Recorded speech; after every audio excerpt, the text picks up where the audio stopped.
श्री महाप्रज्ञ गुरवे नमः। जिसके सांसों में रहता है शाश्वत शांति का स्पंदन, उस महाप्रज्ञ को वंदन, उस महाप्रज्ञ को वंदन। सत्य अहिंसा अनेकांत को अर्पित जिसका तन मन, उस महाप्रज्ञ को वंदन, उस महाप्रज्ञ को वंदन। जिसके सांसों में रहता है शाश्वत शांति का स्पंदन, उस महाप्रज्ञ को वंदन, उस महाप्रज्ञ को वंदन।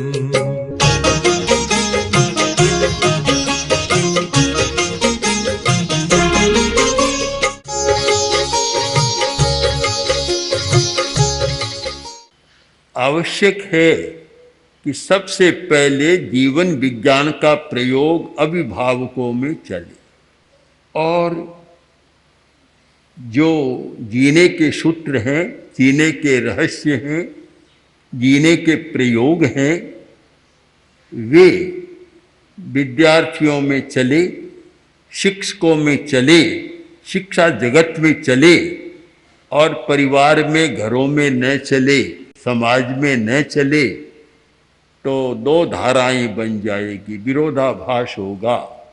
विरोधाभास, लड़का आया स्कूल से और घर का वातावरण देखा कि माता पिता दोनों परस्पर लड़ रहे थे।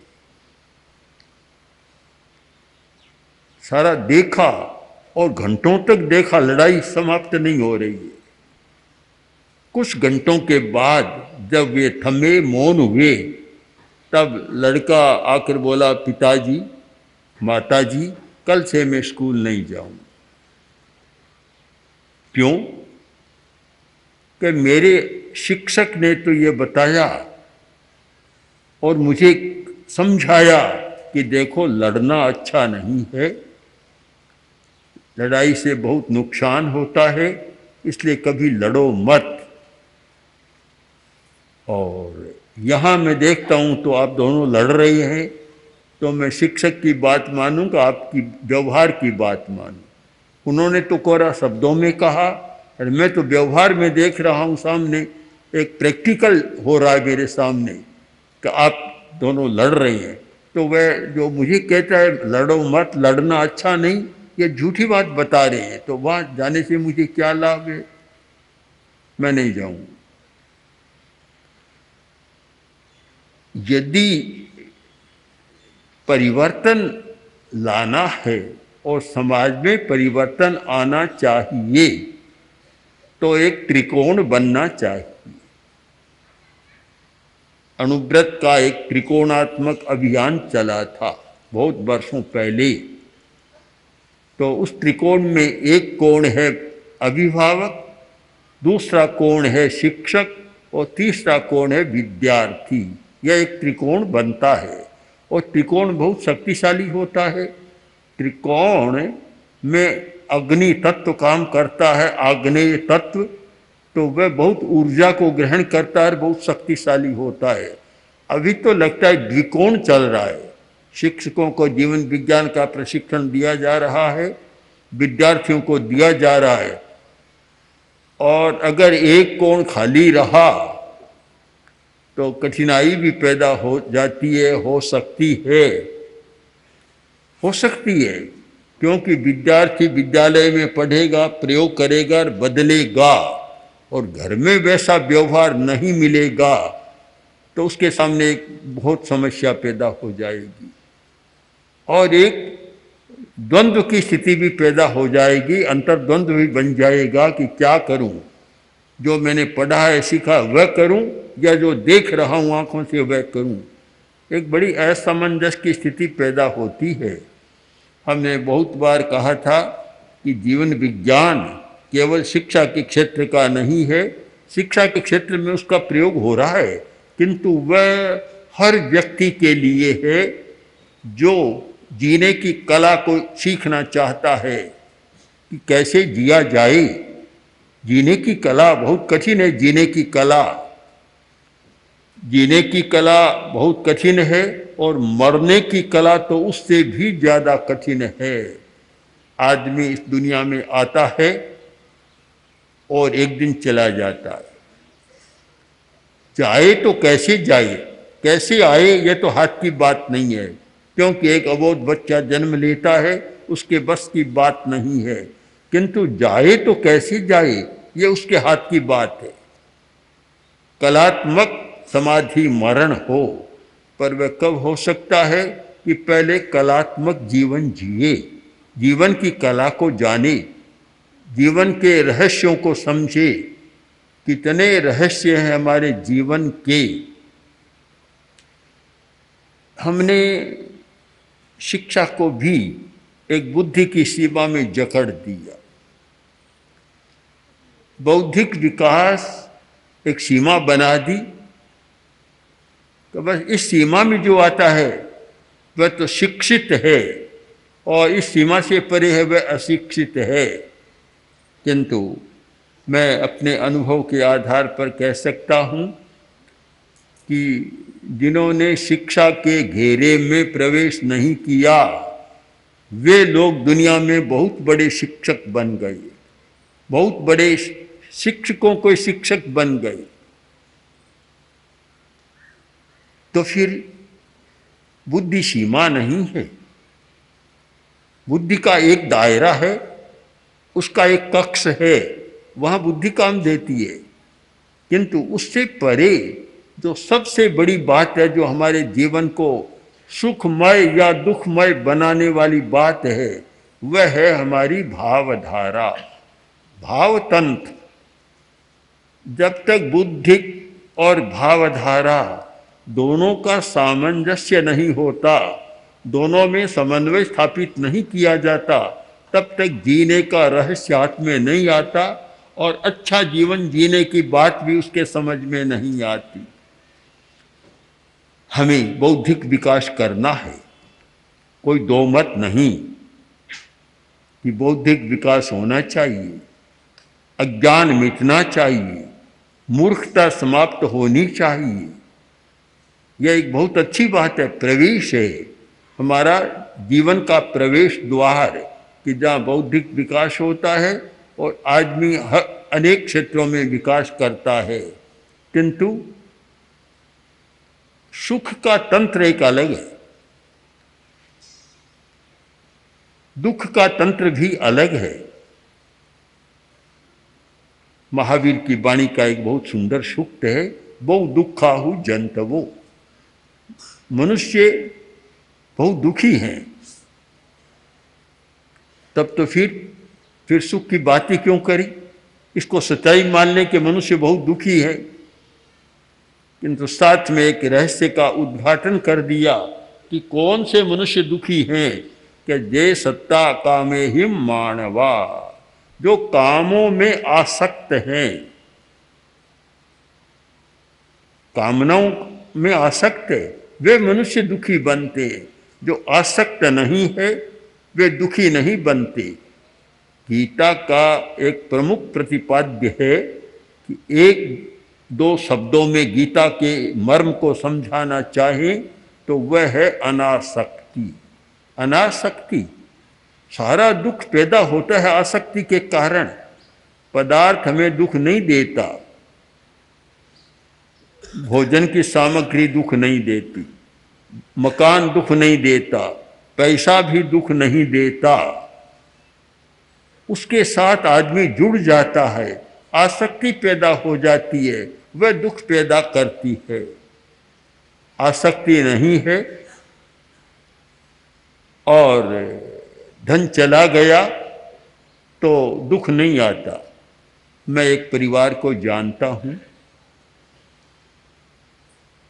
मैंने कुछ घटनाएं देखी, मुझे स्वयं आश्चर्य हुआ कि इस आसक्ति के युग में इतना अनासक्त जीवन कैसे जिया जा रहा।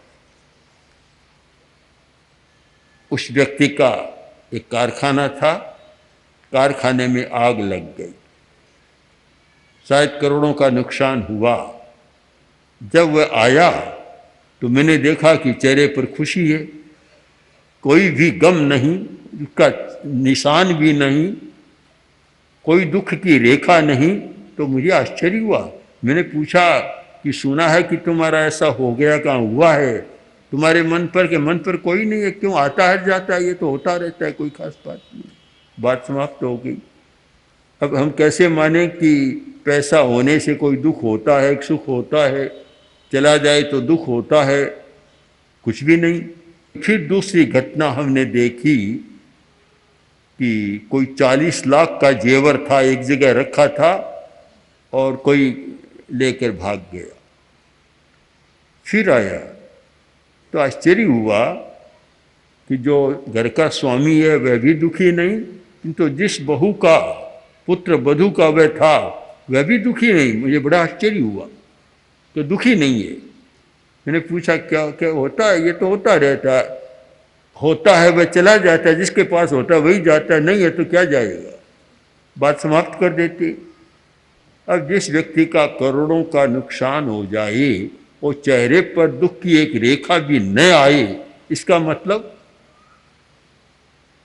दुख क्यों नहीं हुआ? कि आसक्ति नहीं है, उसका उपयोग चला गया तो चला गया। तो दूसरी ओर ऐसे लोगों को भी देखा है कि जिनके पास संपत्ति तो बहुत है, पर 150 रुपया भी इधर उधर हो जाए तो नींद आराम हो जाए। ऐसे व्यक्ति से मैंने कहा, एक बार एक व्यक्ति आया और बड़ा उदास चेहरा था। मैंने पूछ लिया कि आज ऐसे कैसे? हमारे पास श्रद्धा बस आ रहा था, मैं भी नहीं जानता कौन है, वह भी नहीं, कोई नया आदमी था, पर श्रद्धा बस बहुत आते आते परिचित बहुत हो गया था। हम लोग दिल्ली में थे। तो मैंने पूछा कि आज ऐसे कैसे हो? बोला कि आज मैं आ रहा था, मेरे 200 रुपये खो गए। मैंने कहा अरे क्या हुआ? कि क्या क्या हुआ? बड़ा दुख हो गया। मुझे आश्चर्य हुआ। मैंने कहा भी कि तुम्हारे पास करोड़ों की संपत्ति है, बहुत बड़ी संपत्ति है, करोड़ों करोड़ों की, 200 चले गए तो चले गए। जब बोले महाराज आप तो 200 कहते हैं, 2 रुपये खो जाए तो मैं तो नींद हराम हो जाए। अब हम क्या माने इसको? दुख कहाँ से पैदा हो रहा है? दुख पैसे से पैदा नहीं होता। पदार्थ हमें कोई दुख नहीं देता। पदार्थ है। आत्मा का, चेतना का अपना अस्तित्व है और पदार्थ जड़ है, अचेतन है, तो उसका अपना अस्तित्व है। दोनों का अस्तित्व है। अस्तित्व कभी टकराते नहीं, कभी किसी को दुख नहीं देते। दुख कहाँ से आ रहा है? दुख का स्रोत क्या है? दुख आसक्ति से आ रहा है। जब आदमी जुड़ जाता है तब दुख होता है, जब तक नहीं जुड़ता तब तक दुख नहीं होता। ये आसक्ति है। जीवन विज्ञान का प्रयोग है, वह दुख को मिटाने का प्रयोग है, एक सुखी जीवन का निर्माण करने का प्रयोग है। उसमें यह है कि भाई बंधो मत, जुड़ो मत। अनासक्ति की चेतना को हम जागृत कर दें। अनासक्ति की चेतना कब होती है? जब सच्चाई हमारे सामने आती है। जितनी सच्चाई सामने आती है उतनी अनासक्ति बढ़ती चली जाती है। हम जीवन के सत्यों को समझने का प्रयत्न करें कि जीवन का सत्य क्या है। सत्य क्या है? सत्य यह है कि आदमी कुछ लेकर नहीं आता और कुछ लेकर नहीं जाता। यह ध्रुव सत्य है कि लेकर कुछ आया नहीं। यह सच्चाई है। और उतनी ही बड़ी सच्चाई है कि लेकर कुछ जाता नहीं। एक बहुत कंजूस आदमी था, पास में पैसा बहुत था, पर कभी कुछ को देता नहीं। खुद तो नहीं देता, किसी दूसरे को देता देख लेता तो मुंह मलिन हो जाता। आदमी इकट्ठा करता है कोई आवश्यकता बस नहीं करता, केवल संज्ञा, जिसको संज्ञा कहा गया है, एक मूर्छा, मूर्छा है, मूर्छा में उसे पता नहीं चलता कि मैं क्यों कर रहा हूं। दो शब्दों पर आप ध्यान दें, मूर्छा और जागरूकता, जागृति। एक आदमी काम करता है जागरूक होकर, एक काम करता है मूर्छा में होकर। मुझे कहने में संकोच नहीं होता कि बहुत बड़े बड़े पढ़े लिखे लोग हैं, वे भी मूर्छा का जीवन बहुत जीते हैं। बहुत कठिन है अगर सर्वे किया जाए कि जागृति का जीवन जीने वाले 6 अरब की दुनिया में कितने लोग हैं और मूर्छा का जीवन जीने वाले कितने लोग हैं। मूर्छा का जीवन, जहाँ हिंसा चलती है, आक्रमण होता है, एक दूसरे के सर्वस्व को हड़पा जाता है, जहाँ दूसरे को सताया जाता है, जहाँ धन को इकट्ठा किया जाता है। अगर कोई मुझे पूछे कि दुनिया में सबसे बड़ी मूर्छा या और उसके साथ पनपने वाली सबसे बड़ी मूर्खता क्या है, तो शायद मैं ये कह सकता हूँ बिना संकोच के कि जो व्यक्ति अनावश्यक हिंसा करता है और जो व्यक्ति अनावश्यक धन का संग्रह करता है, वह सबसे बड़ा मूर्छा का जीवन जीने वाला है। सबसे बड़ा मूर्ख कहूं तो अप्रिय लगेगा, मूर्छा है तो उससे ज्यादा खराब, पर वह अप्रिय नहीं लगती की बात कि मूर्छा है। मूर्छा में कुछ पता ही नहीं चलता कि वह क्या कर रहा है। जैसे एक मूर्छित आदमी है और मूर्छा में कोई चेष्टा करता, उसको पता नहीं चलता, तो वैसे इतनी सघन मूर्छा है तो उसे पता नहीं चलता कि मैं क्या कर रहा हूं, क्या कर रहा हूं। पुराने आचार्यों ने, जिन्होंने गहन चिंतन किया अध्यात्म की दृष्टि से और जीवन विज्ञान की दृष्टि से भी कह सकता हूं, एक गहन चिंतन किया, तो उन्होंने तो बहुत कड़ी बात लिख दी। श्रीमद् भागवत का एक बहुत सुंदर श्लोक है कि यावत् ब्रियेत जसरम तावत् स्वत्वम ही देहिनम अधिकं योभिमन्येते से चौरे इति न, कि जितने से अपना पेट भरे उतना पर तो व्यक्ति का अधिकार है, वह उसका स्वत्व है।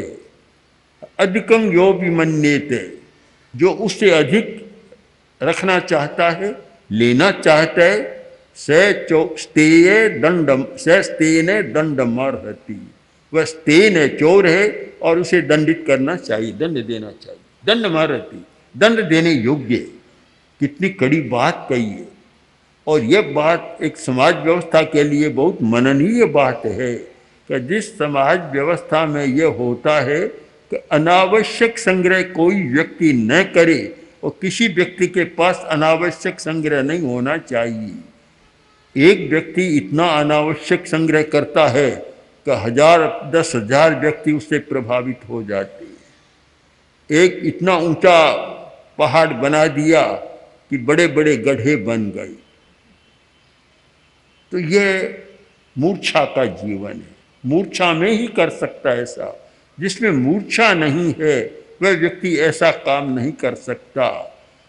यह कहने में कोई शायद कठिनाई नहीं होनी चाहिए कि वर्तमान में मूर्छा का जीवन बहुत जिया जा रहा है, जागरूकता का जीवन जीने वाले लोग बहुत कम हैं। प्रेक्षा ध्यान, जीवन विज्ञान का उद्देश्य है जागरूक जीवन का निर्माण, जागरूक व्यक्तित्व का निर्माण, जिसमें जागरूकता हो, जागृति के साथ कोई काम करे।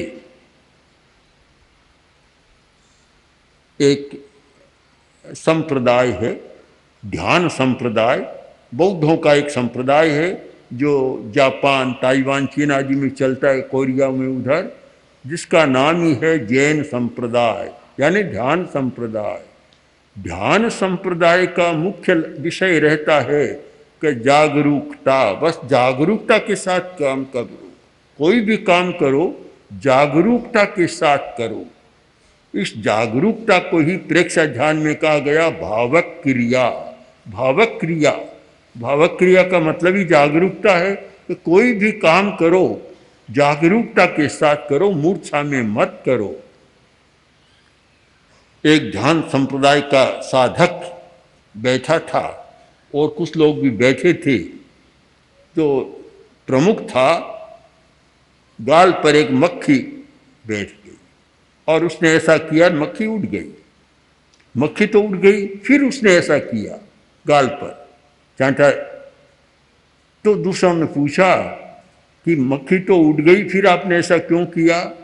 तो बोला पहले मैंने मूर्छा में कर लिया था, अब जागरूकता के साथ कर रहा हूं। जागरूकता के साथ मक्खी को उड़ा रहा हूं। जब जागरूकता पैदा हो जाए फिर कोई अनावश्यक काम नहीं करता, न अनावश्यक भोजन करता, न अनावश्यक बोलता, न अनावश्यक सोचता और न अनावश्यक कोई प्रवृत्ति करता। ये आवश्यकता और अनावश्यकता, इन दो पर आप ध्यान दें कि जहाँ जहाँ अनावश्यक प्रवृत्ति हो रही है दुनिया में समस्या बढ़ रही है, उलझन बढ़ रही है। और जब अनावश्यक प्रवृत्ति समाप्त हो जाए समस्या भी समाप्त हो जाए। समस्या कृत है, समस्या आकाश से नहीं टपकती, वर्षा नहीं होती, न पाताल से निकलती। ये समस्या मनुष्य के द्वारा कृत होती है और वह मनुष्य जो अनावश्यक प्रवृत्ति करता है समस्या को जन्म देता है। जीवन विज्ञान एक आध्यात्मिक प्रयोग है, नैतिक चेतना को जागृत करने का प्रयोग है और उसके द्वारा ये अनावश्यकता की बात समाप्त हो जाए और ऐसी चेतना जागृत हो तो कितना अच्छा हो। ऐसे लोगों को भी मैंने देखा है कि सरकारी सर्विस में है और जिनको 10, 15, 20 हजार रुपया मासिक मिलता है उस पद पर, उन्होंने सिर्फ 1 रुपया लिया व्यवस्था के नाते और से सारा छोड़ दिया। डॉक्टर कोठारी, DS कोठारी, जो जैन श्रावक थे, बड़े अणुवैज्ञानिक थे, प्रसिद्ध है DS कोठारी। तो जहाँ तक हमने सुना जाना है ऐसा ही करते कि बस केवल जो एक लेना होता लेते, बाकी सब छोड़ देते। और भी लोगों को देखा है। ये ऐसा क्यों होता कि आसक्ति नहीं थी। उन्होंने कहा कि मेरे पास जितना चाहिए जीवन चलाने के लिए है, फिर मैं ये भार क्यों डालूं सरकार पर और मैं क्यों लूं दूसरे का। इस प्रकार की नैतिकता की चेतना जागृत हो जाए तो मानना चाहिए जीने की कला या जीवन विज्ञान एक सार्थक प्रयत्न हो रहा है। इसलिए इस विषय में जीवन विज्ञान का अध्ययन करने वाले या जीवन विज्ञान का प्रशिक्षण देने वाले सब चिंतन करें कि जीवन विज्ञान के द्वारा हम कहाँ पहुँचना चाहते हैं, हमें कहाँ जाना है। तो मैं मानता हूँ जीवन विज्ञान एक वर्तमान की दुख भरी समस्याओं का चक्र तोड़ने में बहुत सफल हो सकता है और इस दिशा में हमारा प्रयत्न निरंतर चलना चाहिए। ओम हरि। ओम श्री महाप्रज्ञ गुरवे नमः। ओम श्री महाप्रज्ञ गुरवे नमः। ओम श्री महाप्रज्ञ गुरवे